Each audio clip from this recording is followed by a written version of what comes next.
అందరికీ జై శ్రీరామ్. రాఖీ పండుగ రోజు ఒక చెల్లి నిండు ప్రాణం పోతదని ఏ ఒక్కరు అనుకోరు.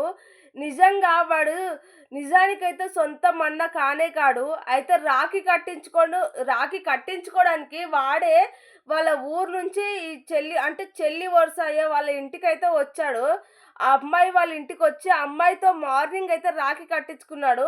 అయితే తిరిగి ఎళ్ళకుండా నైట్‌కుండేసి మార్నింగ్ ఎళ్ళిపోతా అనేసరికల్లా ఆళ్ళ ఫ్యామిలీ గూడా ఎవ్వరు ఏమనలేదు. ఆ రోజు నైట్ ఫుల్లుగా తాగేసొచ్చాడు. వాళ్ళ అమ్మ, నాన్న అంటే అమ్మాయి వాళ్ళ అమ్మ, నాన్న ఒక రూమ్‌లో పడుకున్నారు. ఈ అమ్మాయి ఒక రూమ్‌లో పడుకుంది. ఆ అమ్మాయి పైన కన్నేసాడు. ఎలాగైనా అనుభవించాలనేసి ఆ పసిపిల్లని ఆ అమ్మాయికి 14 సంవత్సరాలు మాత్రమే ఉంటాయి. 14 సంవత్సరాల అమ్మాయిని ఒంటరిగా ఒక రూమ్‌లో చూసేసి వాడు ఎలాగైనా అమ్మాయిని అనుభవించాలనేసి ఆ రూమ్‌లోకెళ్ళి ఆ అమ్మాయిని బలవంతంగా టార్చర్ పెట్టి, ఇబ్బంది పెట్టి వాడు కొట్టేసైతే ఆ అమ్మాయినైతే రేప్ చేశాడు.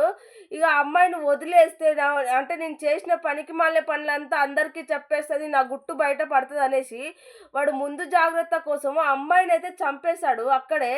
అక్కడే చంపేసేసి ఆ అమ్మాయి అంటే ఆ అమ్మాయి అంతలో అమ్మాయే చనిపోయిందన్నట్టు క్రియేట్ చేశాడనమాట. ఊరేసుకొని చనిపోయిందన్నట్టు క్రియేట్ చేశాడు.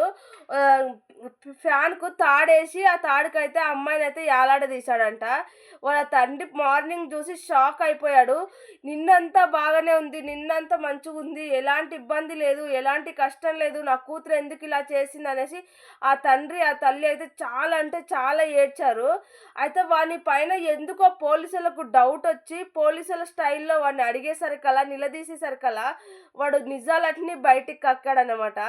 ఏం జరిగిందంటే నేను నైట్ తాగిన మద్దు మధ్య తాగిన మత్తులో నేను అలా చేశాను, అనుభవించాను.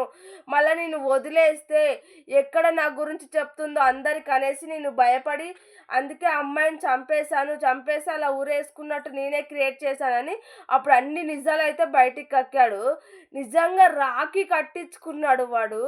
చెల్లి చెల్లి రాఖీ కడితే అదే ఏ చెయ్యికైతే కట్టిందో అదే చెయ్యిలో ఆ అమ్మాయి ప్రాణాలు తీసేసింది.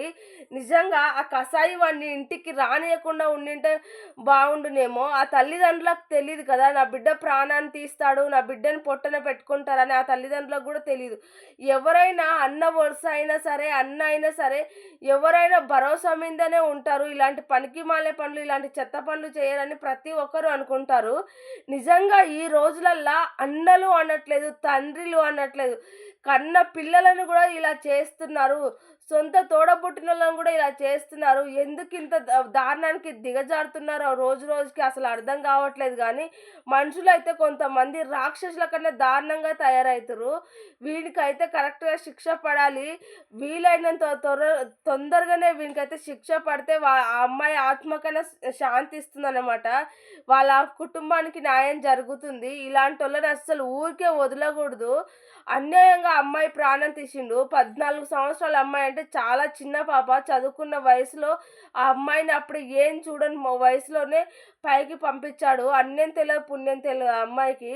రాఖీ కట్టుకుని ఆ బంధానికి కొంచెమన్నా విలువియ్యాలా? అరే నా చెల్లిరా మార్నింగ్ నాకు రాఖీ కట్టిందన్న కొంచెమన్నా ఆలోచన రావాలా? ఏది లేకుండా రాక్షసుడు ఎక్కడినుంచో వచ్చి వాళ్ళ ఇంటి మీద పడేసి ఆ అమ్మాయి ప్రాణమైతే తీశాడు. అందుకే ఇలాంటోళ్ళని అస్సలు వదలకూడదు. ఇలాంటోళ్ళని కూడా ఎవ్వరూ నమ్మకండి. ఈ రోజులలో ఎవ్వరిని నమ్మడానికి వీల్లేదు. ఎవరి జాగ్రత్తలో వాళ్ళు ఉండండి.